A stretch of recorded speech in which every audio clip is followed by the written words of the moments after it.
Hi, welcome to Delicious and Light. I'm Dina D'Ambrosi, and today we're going to be making pumpkin cream pie in mason jars. So we're having some friends over tomorrow, and I thought it would be fun to do a dessert like this because it's make ahead. It can refrigerate anywhere from an hour to overnight. The nice thing about this type of pumpkin pie is there's no baking involved at all. It's super simple. And we're going to be putting the pumpkin pie in mason jars today. And the reason for that is a couple reasons. One is everybody gets their own individual serving size of pumpkin pie. And the second thing is we're going to be refrigerating it overnight. So the nice thing about mason jars is they have a seal on them. So we're going to cook up the pumpkin pie. Mason jars can handle heat. And we're just going to fill them. We're going to put the lid on, and then we're going to refrigerate them overnight. And then tomorrow I'm just going to whip some whipped cream and top it with whipped cream. So let's get started. For the ingredients, there aren't a whole lot of ingredients. We have the crust ingredients and the filling ingredients. This will serve about 8 people, and the crust ingredients are 1 cup of graham cracker crumbs and 6 ounces of dates. I recently found this out, that if you combine graham cracker crumbs and dates, you can make a graham cracker crust without any of the fat of having to add melted butter. So that's super fun and cuts down on the fat grams for that. In terms of the filling, what we're going to use is a half a cup of sugar, 1 cup of skim milk, a half a cup of fat-free half and half, 2 tablespoons of cornstarch, that'll make it thick, a teaspoon of cinnamon, a teaspoon and a half of pumpkin pie seasoning, and a whole can of pumpkin. This is very important. When you go to the grocery store to buy your pumpkin, make sure that it's 100% pumpkin and not pumpkin pie filling or not any pumpkin that's been pre-sweetened. And you could tell that by just looking at the back. Pure pumpkin will only have 40 calories and 0 grams of fat. If you see anything with a lot of sugar in it, for instance, this only has 4 grams of sugar. If you see anything more than 4 grams of sugar, you know that they've added sugar to the product. So you don't want to use that. We're trying to cut down on the calories and fat. So we're first going to start with the crust, and I've made this crust a few times now, and the biggest advice I have for the crust is that you just want to be patient. It takes a few minutes to pulse this to the point where it becomes a crust. So we're just going to add the 6 ounces of dates. Also make sure that they are pitted. Mine were not pitted, so I just opened them up and took the pits out. And your 1 cup of graham cracker crumbs. And then all you want to do is pulse on and off for several minutes. And in between, you may need to shake it up or shuffle it or scrape the sides as you're doing it. But you just continue to pulse this. And this will take anywhere from 3 to 5 minutes. I'll be back with you in a few. Thank you. All right, so this is done. And a couple tips I just want to give you about this kind of graham cracker crust. One is, you know it's done when you really can't see a difference between where the dates are and where the graham cracker crumbs are. The graham cracker crumbs just become darker. But if you put it between your fingers, it holds together. Also, to let you know, I pulsed a lot of the time, but I actually did just hit the on button a few of the times to get it started. So you want to use a little bit of pulse as well as just let it run for a few minutes. And like I said, just be patient.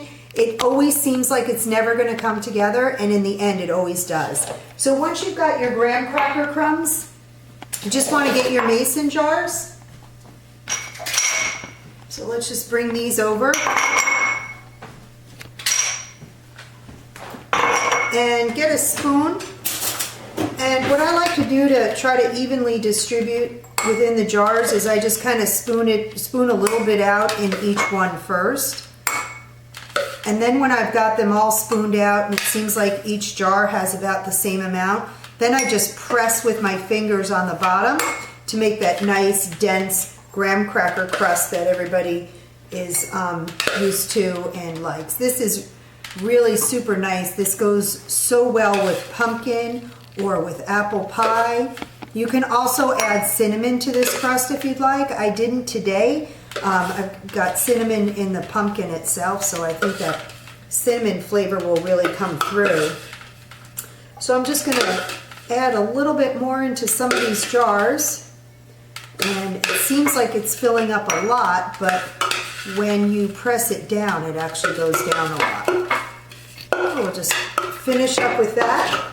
And then what I do is with my fingers, I just press it down. And that gives us plenty of room for the pumpkin filling that's going to go on top. The other nice thing about using a mason jar for this dessert is it makes it super pretty. So you're going to see the graham cracker crust on the bottom. You're going to see the nice orange flavor of the pumpkin filling in the middle. And then you top it off with whipped cream. And you get that white topping. And it almost looks like an upside down candy cane. Not candy cane, candy corn. All right, so there is, the crust is all ready to go. So let's start on the filling. The filling is super easy. You just want to take this one can is 15 ounces of pure pumpkin puree. Let's put that in a pot.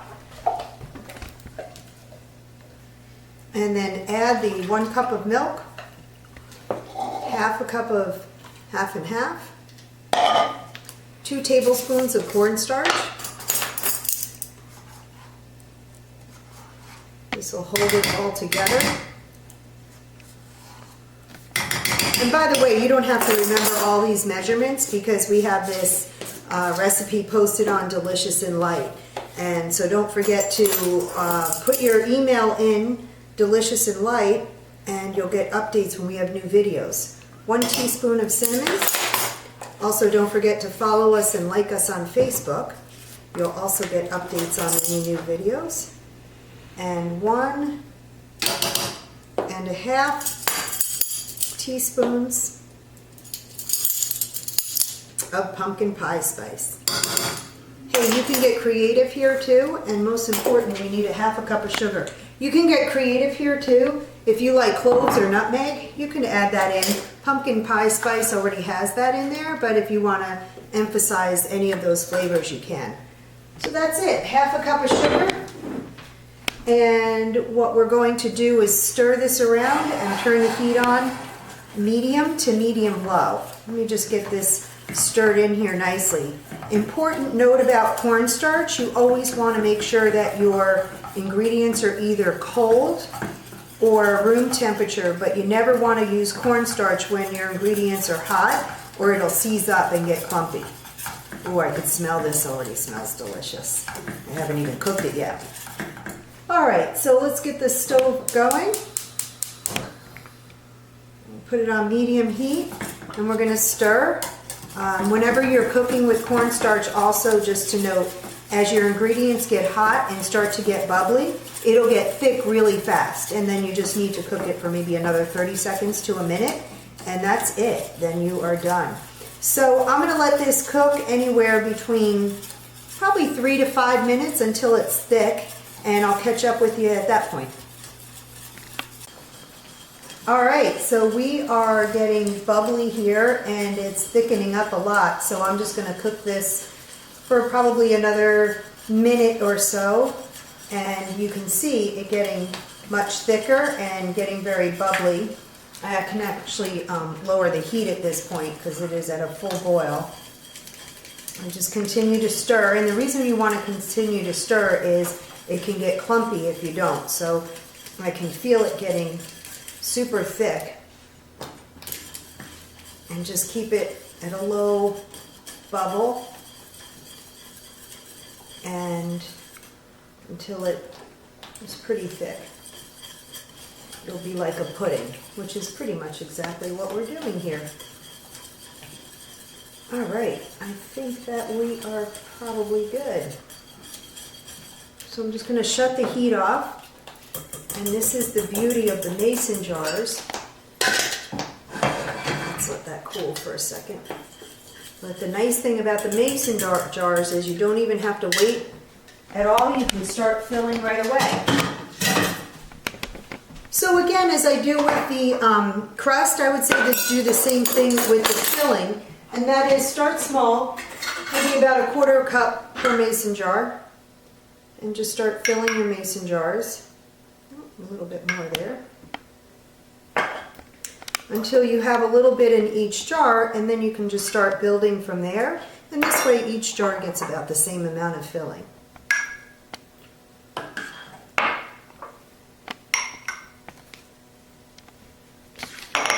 So I'm gonna continue to fill these, and I'll catch up with you in a minute or two.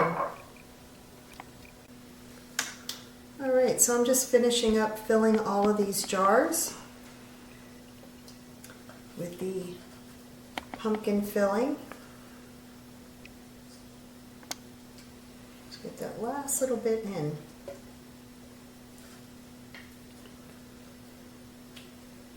Oh, made a little bit of a mess. And we have to make sure that this tastes good, so I'm just going to give it a little lick. Mmm. Delicious. It tastes exactly like pumpkin pie filling. All right, and then I'm just taking a spoon and just smoothing out the middles here. And then what I'm going to do is just cover these, put them in the fridge, and like I said, give it at least an hour, but you could refrigerate this overnight and finish this dessert off for tomorrow right before you serve it for your company. So I'm going to let these refrigerate, and I'll be back with you in a little while when these are nice and cool and we can make the whipped cream topping. Hey, welcome back. So I've been having my pudding cream pies in the refrigerator chilling for probably a little over an hour now, and I just checked it and they're ready. So because I'm serving this tomorrow, I'm going to make the whipped cream topping and just do one and then enjoy it, because I want to make sure that it's good enough to eat and that our company will like it. So I'm just going to do one as an example, and you would do this right before you're ready to serve it. So I'm just going to get my pudding pie out, and also I need a whipping bowl, heavy cream, and a whisk to whip the whipped cream. I kept everything in the refrigerator so that everything is cool, and you don't have to do that to make whipped cream, but I do find that the whipped cream gets firmer faster when you have everything chilled. I'm just going to take this out, put the attachment on. This is super simple. You've probably made whipped cream before at some point in your life. If you're lucky enough to have one of those canisters that makes the whipped cream for you, you know all you need to do is put the whipped cream in there with a little bit of sugar, and the canister does everything for you. But we're going to do it the old-fashioned way. So I need a half a cup of heavy cream, and I'm going to put that in the bowl. And whipped cream does not need a lot of sugar. It's naturally sweet. So we're just going to put a tablespoon of sugar in here, and a half a teaspoon of vanilla. The vanilla just gives it some nice flavor. So I like to do that. Do you have to put vanilla in there? You do not. Just do it for a little extra flavor. And then literally, just turn this guy on, set it, start off at a lower speed until it's mixed, and then I put it on the highest speed possible until the cream gets to be whipped and really stiff. You're looking for a very stiff whipped cream, so that it stays out, because your company might not eat the dessert immediately. So I'm just going to whip this for a couple minutes, and then we'll finish off the dessert. Alright, so our whipped cream is all done, and you can see it's done. It's very stiff. It just sticks to the whisk. We'll put the whisk aside. Now you have a couple options. You could just spoon your whipped cream right onto the dessert and sprinkle with a little cinnamon. Or if you want to get fancy, you can put it in a pastry bag and make a little design with it, which we'll do here now, just to show you. So what I did was I took a pastry bag and I put it over a glass. This is so it's super easy to fill. And then what I do is bring the sides up, like so. I have the tip already in there in the bag itself. And then I just carefully lift up the sides.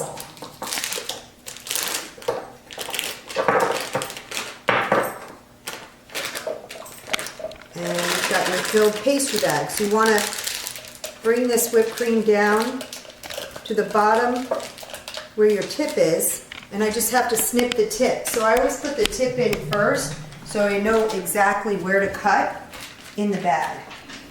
So just bring it on the bottom, cut probably about there. Yep, perfect. And I twist the top of the bag, and you want to make sure you get some air out. And then I just top this like so. You can fill the whole top if you'd like. Flying lids. Sprinkle with a little bit of cinnamon, and there we are. Let's try this. And make sure that I'm serving company something good. Put a little bit of the whipped cream and the pudding. Mmm. This tastes exactly like pumpkin pie, but much lighter. Less calories, less fat, and absolutely delicious.